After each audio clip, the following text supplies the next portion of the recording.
Hello students, कैसे हैं आप सभी? बहुत मस्त होंगे और स्वस्थ होंगे। तो चलिए हम लोग आज chapter number 7 control and coordination start कर रहे हैं क्लास 10 का। तो बहुत मज़ा आने वाला है इस साइंस के चैप्टर में, जो कंट्रोल एंड कोऑर्डिनेशंस को एक बेहतरीन सी शुरुआत हम लोग देने वाले हैं। तो चलिए, और ये सभी स्टेट बोर्ड्स जिसमें इंग्लिश और एनसीईआरटी चलती हैं उसमें ये बहुत हेल्पफुल करने वाली है सीज़न, और आगे भी आप लोग को क्लास में हेल्पफुल इससे मिलेगी। तो चलिए चलते हैं आगे। तो सबसे पहले हम लोग अपना टॉपिक को पढ़ेंगे, दैट इज़ द स्टिमुलाई। ठीक है, तो स्टिमुलाई जो क्या होती है, जो हम लोग देखते हैं, यानी कि what we see in the organism, what we see in the surroundings, what we see, है ना, what we see in our surroundings. यहाँ पर जैसे कि आपको बता दें कि मान लीजिए ये आप हैं, है ना, और ये यहाँ पर आपको मतलब गरम चाय, what is T, hot T रखा हुआ है यहाँ पर, और आप लोग इसको टच कर दीजिएगा। क्या करिएगा? टच करिएगा तो आपको हॉट फील होगा। क्या फील होगा? हॉट। तो उसके कारण से आप झट से हाथ हटा लेंगे, तो वो आप देखें, वो आपका स्टिमुलाई था, वही लिखा हुआ है यहाँ पर। तो चलिए उसको हम लोग देख लेते हैं एक बार, स्टिमुलाई को क्या इसका डिफिनेशन दिया गया।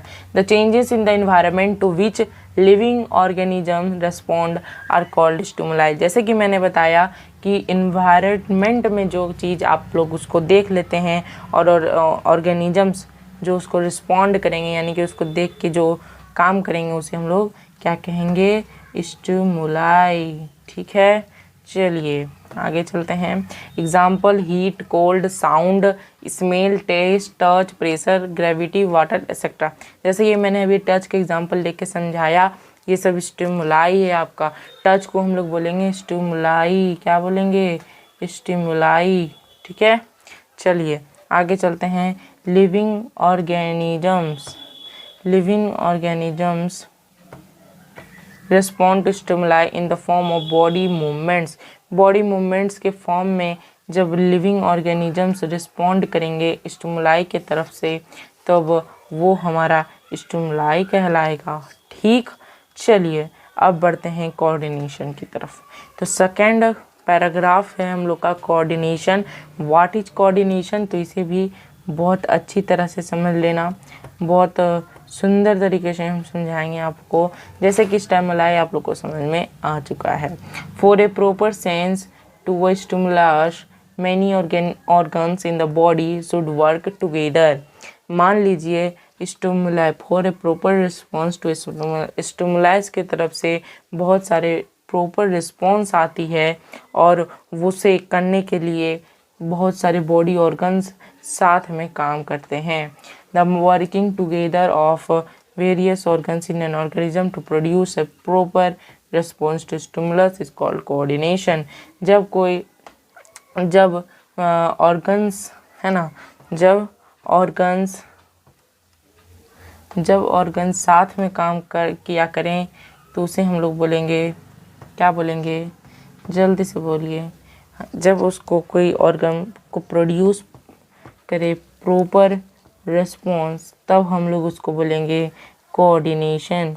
चलिए इसको हम लोग हाईलाइट कर देते हैं, इसको कलर बदल के, है ना। तो चलिए इसको हम लोग कलर बदल के हाईलाइट कर रहे हैं। ये रहा आप लोग का कोऑर्डिनेशन का डिफिनेशन। तो इसको ज़रूर से ज़रूर आप लोग पढ़िएगा। ठीक है, चलिए आगे चलते हैं। In animals control and coordination is done by the nervous system and endocrine system. जब एनिमल्स में कंट्रोल और कोऑर्डिनेशन होता है, तो वो उसे परफॉर्म करती है दो system, nervous system and endocrine system. कौन कौन system? Nervous system and endocrine system. ठीक है, याद रखिएगा इस बात को। ठीक है, चलिए अब बात करते हैं नेक्स्ट की। In plants control and coordination is done by chemical substances called plant hormones और फाइटो हार्मोन्स।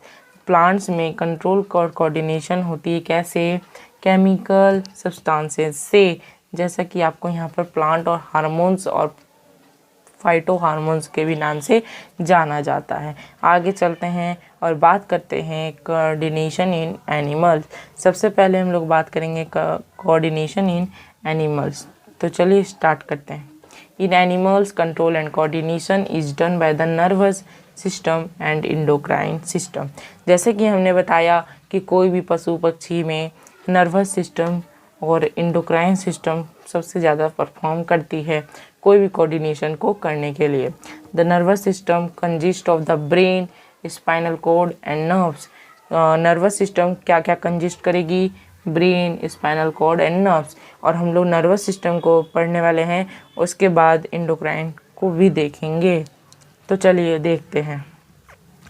उसके बाद हम लोग को सबसे पहले हम रिसेप्टर्स के बारे में जान लेंगे कि रिसेप्टर्स क्या काम करती है, रिसेप्टर्स कैसे कैसे रिसेप्टर्स होते हैं। तो हम लोग के में कितने सेंस ऑर्गन्स हैं ये आप लोग को दिमाग में रहना चाहिए, ठीक है। तो हम लोग के 6 सेंस ऑर्गन्स हैं। कितने, 6 सेंस ऑर्गन्स। आप लोग बच्चे में भी पढ़े होंगे कि कितने सेंस ऑर्गन्स हैं, 6 सेंस ऑर्गन्स, 6 सेंस ऑर्गन्स, ठीक है। चलिए, तो which receive the stimuli and pass the message to the brain और spinal cord through the sensory nerves। तो रिसेप्टर्स क्या क्या कहलाएंगे हमारे, जो सेंस ऑर्गन्स करते हैं, मतलब ऑर्गन, वो ऑर्गन जो सेंस कर लेते हैं कुछ भी स्टिमुलाई को और मैसेज को पास कर देते हैं ब्रेन की तरफ और या फिर स्पाइनल कॉर्ड की तरफ, उसे हम लोग सेंसरी नर्व्स कहते हैं। आगे चलते हैं और फोटो रिसेप्टर, फोनो रिसेप्टर, ऑल्फैक्टरी, गस्टटरी और टेंगोरो रिसेप्टर्स को क्या बोलते हैं वो सब समझते हैं। देखिए, हम लोग के आई को कहते हैं, जब आई कुछ देखता है, क्या करता है, देखता है, तो उसे हम लोग बोलते हैं फोटो रिसेप्टर्स, फोटो रिसेप्टर्स। और जब हम लोग नोज का इस्तेमाल करते हैं तो उसको स्मेल करने के लिए किया जाता है, उसे हम लोग बोलेंगे ऑल्फैक्टरी रिसेप्टर्स, ऑल्फैक्टरी रिसेप्टर्स, ठीक है। आगे चलते हैं, जैसे कि हम लोग अपना बात कर लें टंग की, जब हम लोग टेस्ट की बात करते हैं, यानी कि टंग की, तो हम लोग यहाँ टेस्ट करते हैं तो उसे हम लोग क्या बोलते हैं, गस्टेटरी रिसेप्टर्स। देखें यहाँ पर लिखा हुआ भी है ना, गस्टेटरी रिसेप्टर्स, ठीक है। और गस्टेटरी रिसेप्टर, ठीक है। और भी बहुत कुछ होता है, तो चलिए हम लोग यहाँ पर पढ़ते हैं। फोटो रिसेप्टर की बात कर ली हमने। फोनो रिसेप्टर ईयर्स में रहते हैं, जो डिटेक्ट साउंड करती है, साउंड को डिटेक्ट करने की काम करती है। ऑल्फैक्टरी रिसेप्टर्स भी आपको पता हो गया कि डिटेक्ट स्मेल करती है। टेस्ट को पता करने के लिए हमें क्या चाहिए, गस्टेटरी रिसेप्टर्स। और टच को स्टफ करने के लिए क्या चाहिए, टेंगोर रिसेप्टर्स, ठीक है। चलिए आगे चलते हैं। हम लोग एफेक्टर्स की बात करते हैं। रिसेप्टर्स की तो बात कर लिया हम लोग ने, अब एफेक्टर्स की बात करते हैं कि एफेक्ट क्या करती है। Which are the muscles and glands which respond to the information from the brain and spinal cord through the motor nerves। Spinal cord या फिर ब्रेन से जब मोटर नर्व्स के द्वारा हमारे मसल या फिर कोई ग्लैंड के सामने आती है तो हम लोग उसे इफेक्टर्स कहते हैं, ठीक है। अब आते हैं सेंसरी नर्व्स।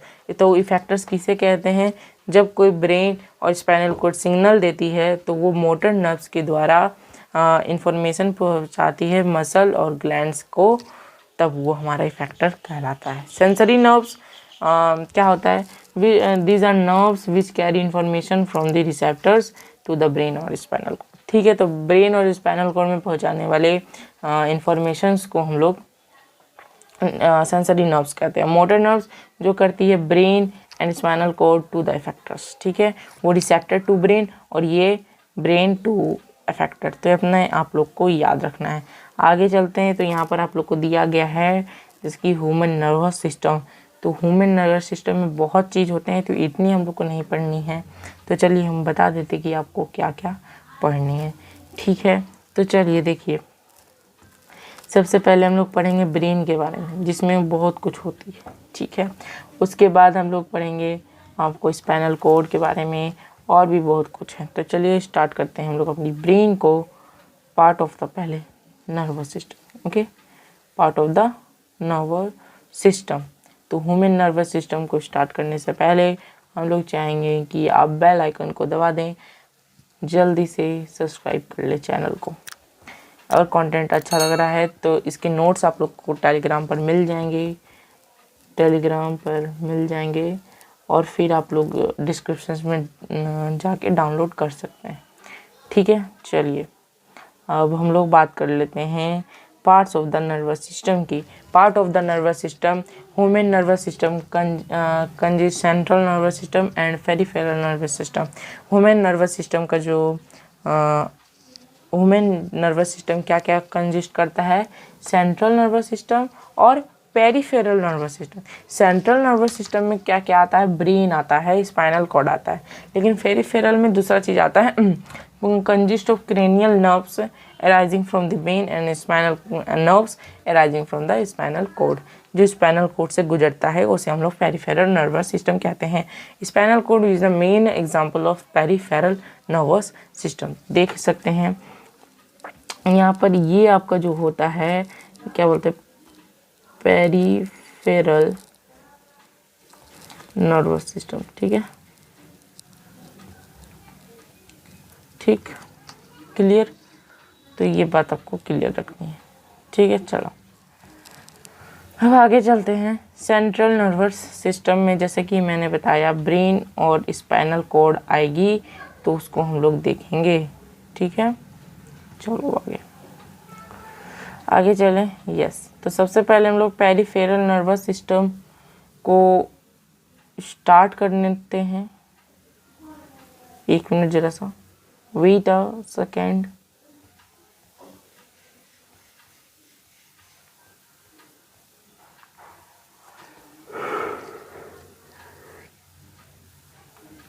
ठीक है,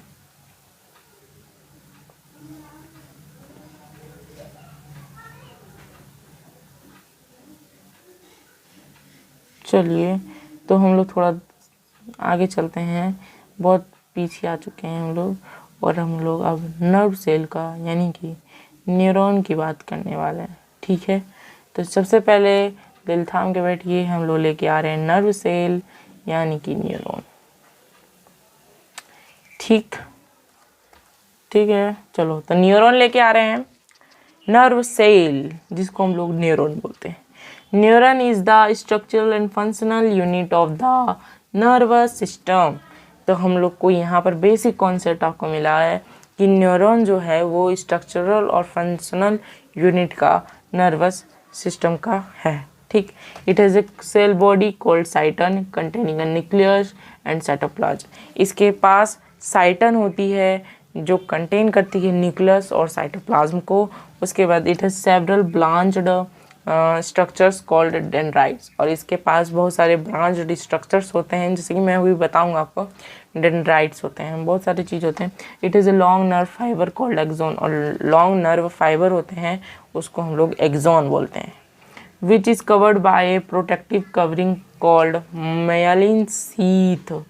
क्या बोलेंगे, मेयलिन शीथ। ठीक, कवर्ड होगी जो प्रोटेक्टिव कवरिंग से, तो उसे हम लोग मेलिन शीथ बोलेंगे। The junction between two neuron is called synapse. बहुत इजी क्वेश्चन आता है कि the junction between dash is called synapse, है ना, ऐसा कुछ आएगा। Messages pass through the nerve cell in the form of chemical and electrical signals called nerve impulse। तो nerve impulse का definition ये रहा आपका। केमिकल और इलेक्ट्रिकल सिग्नल्स से जो आपका नर्व सेल में जाता है उसे हम लोग नर्व इम्पल्स कहते हैं। ठीक, चलो आगे। The dendrites receive the information and starts a chemical reaction which produce electric impulse which passes through the axon। ठीक, चलो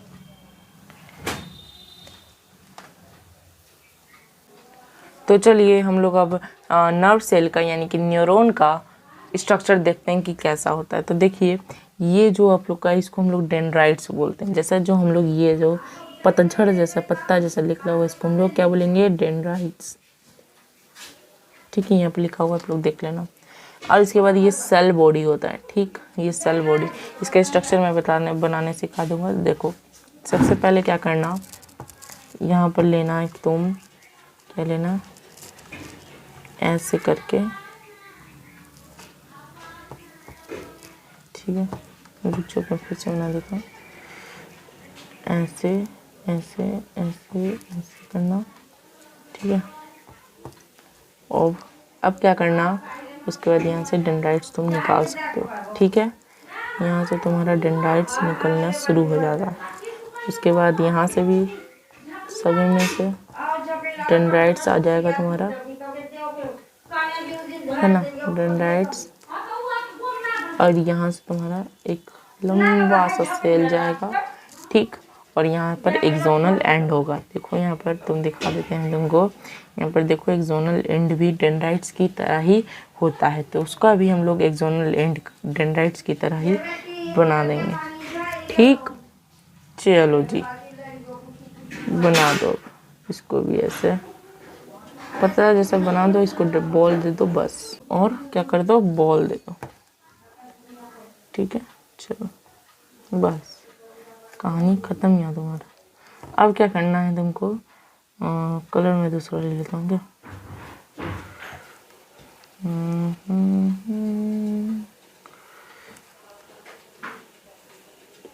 ठीक है। अब तुम यहाँ पर ऐसे करो, ठीक, यहाँ पर भी ऐसे करो, यहाँ पर भी ऐसे कर दो। ठीक है, ये तुम्हारा हो गया तुम्हारा शेजवान सेल। ओके, अब तुम क्या करोगे, यहाँ पर मैं बता देता हूँ। उसके बाद इसमें साइटोप्लाज्म तुम दे दोगे, न्यूक्लियस साइटोप्लाज्म। उसके बाद हम लोग इसमें एक गोला जैसा कर देंगे, गोला जैसा। तो ये हमारा न्यूक्लियस तैयार है, न्यूक्लियस यहाँ तैयार हो जाता है। ठीक, चलो ठीक है, यहाँ पर मैंने समझा दिया, स्वजान सेल सब कुछ मैंने बता दिया। ठीक, अब आते हैं स्ट्रक्चर ऑफ न्यूरॉन यानी कि नर्व सेल, जैसे कि मैंने अभी बता दिया है। अब आगे चलते हैं, सब कुछ मैंने बता दिया कि एक्सोनल टर्मिनल मियेलिन शीथ क्या होता है। अब ट्रांसमिशन ऑफ मैसेज चलते हैं थ्रू न्यूरॉन्स। न्यूरॉन्स के साथ ट्रांसमिशन कैसे होता है ये तुम देख लो। देखो यहाँ पर दो सेल जुटा हुआ है, दो सेल जुटा हुआ है ना। डेंड्राइट्स क्या करता है, रिसीव करता है सिग्नल को। ठीक, रिसीव किया और उसके बाद सेल बॉडी में गया, वो केमिकल बन गया, केमिकल ट्रांसफॉर्मेशन हो गया। उसके बाद वो एक जोन में जाएगा जहाँ पर वो ऐसे ऐसे चल जाएगा। उसके बाद दूसरा में जाएगा, वहाँ पर एक गैप होता है, क्या होता है, गैप, जिसको हम लोग साइनेप्स बोलते हैं, है ना। ठीक, साइनेप्स बोलते हैं। और मियेलिन शीथ ही होता है यहाँ पर, जो आपको इलेक्ट्रिक इम्पल्स तैयार करता है। उसके बाद ये सेकेंड में जाता है, सेकेंड टू थर्ड में, थर्ड में फोर्थ, फिफ्थ, सिक्स, सेवन्थ। उसके बाद ब्रेन में चल जाता है, ब्रेन भी इसी तरह आपको भेजता है। अब चलिए ब्रेन में आते हैं। हाँ, न्यूरॉन में यही था, कुछ ज़्यादा कुछ था नहीं। तो चलिए ब्रेन को स्टार्ट करते हैं। The brain is the main coordination center in the human body. It is protected by the cranium. ये cranium से protected रहता है। It is covered by three membranes called meninges filled with a fluid called cerebrospinal fluid which protects the brain from shocks. ठीक है, the brain has three main parts. They are forebrain, midbrain and hindbrain. Brain जो रहता है उसके पास मतलब structure ऐसा रहता है कि उसको कवर्ड किया हुआ रहता है क्रेनियम से, जो उसको बचाव के लिए रहता है। और उसके पास meninges filled with a fluid रहता है, जो आपको शॉक से भी बचाता है। अब चलिए हम एक बार आपको फोर ब्रेन की अब आगे चलते हैं। तो फोर ब्रेन क्या होता है, कैसे काम करता है, चलिए हम लोग सीखते हैं। फोर ब्रेन जो है कंजिस्ट करता है सेरेब्रम और ऑल्फैक्टरी लॉब्स। सबसे पहला बात, ये सेरेब्रम और ऑल्फैक्टरी लॉब्स को कंप्लीट करेगा। ऑल्फैक्टरी लॉब्स में क्या कौन आएंगे, आपके सारे रिसेप्टर्स आते हैं। ये बात को आपको याद रखना है। It is the thinking part of the brain, और जो ये रहता है ये आपका थिंकिंग पार्ट रहता है ब्रेन का, और कंट्रोल्स वॉलंटरी एक्शंस, और it controls touch, smell, hearing, taste और बहुत कुछ। जब ऑल्फैक्टरी लॉब्स है इसमें तो ये सब तो रहेगा ही। तो फोर ब्रेन का सिंपल सा काम है कि ऑल्फैक्टरी लॉब्स को काम करेगा। क्या करेगा, ऑल्फैक्टरी लॉब्स को देखेगा, बस ये तो ध्यान में रखो, बस क्लियर बात। मिड ब्रेन क्या करेगा, कंट्रोल्स इनवॉलंटरी एक्शन, यानी कि reflex movements of head, neck, eyes etcetera, यानी कि आँख कब बंद होना है, कब बंद होना है, कब बंद होना है, कब चालू बंद होगा, ये सब मिड ब्रेन का काम रहता है। आप कब सुबह उठोगे, ये सब का मिड ब्रेन का काम रहेगा। हिंड ब्रेन में क्या रहेगा, consist cerebrum, pons and medulla. Hind brain cerebrum, pons और मेडुला को कंजिस्ट करता है। अब सेरेब्रम, पोन्स और मेडुला का कॉन्सेप्ट को देखते हैं कि वो क्या क्या करता है, ठीक है। उसके बाद ह्यूमन ब्रेन के स्ट्रक्चर को देख लेंगे एक बार। सेरेब्रम क्या करेगा, controls body movements, balance and posture, control respiration क्या करेगा, पोन्स जो होता है वो रेस्पिरेशन को कंट्रोल करता है, जबकि सेरेब्रम जो होता है हाँ बैलेंस और पोस्चर को कंट्रोल करता है, मूवमेंट को भी। मेडुला क्या करेगा, heart beat, blood pressure, swelling और कफिंग, स्नीजिंग, वॉमिटिंग एक्सेट्रा, ये सबको कंट्रोल करने का शुरू कर देगा। ठीक, बात होगी क्लियर। यहाँ पर आगे चलते हैं। ह्यूमन ब्रेन, देखो ये तुम्हारा ह्यूमन ब्रेन है, आ गया ह्यूमन ब्रेन आपका, ठीक। तो यहाँ पर आप लोग बढ़िया से समझ जाओगे।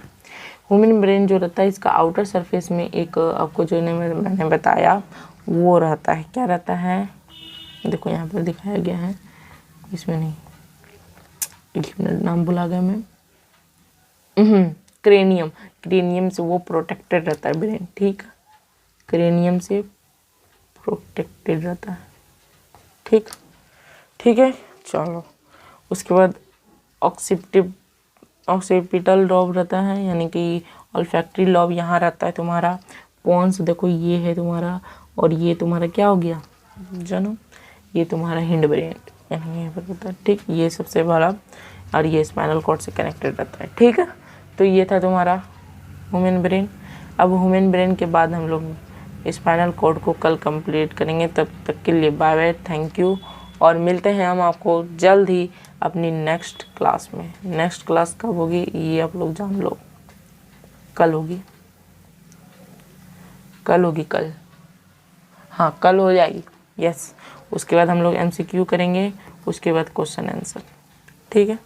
तो मिलते हैं, बाय बाय, टेक केयर, धन्यवाद।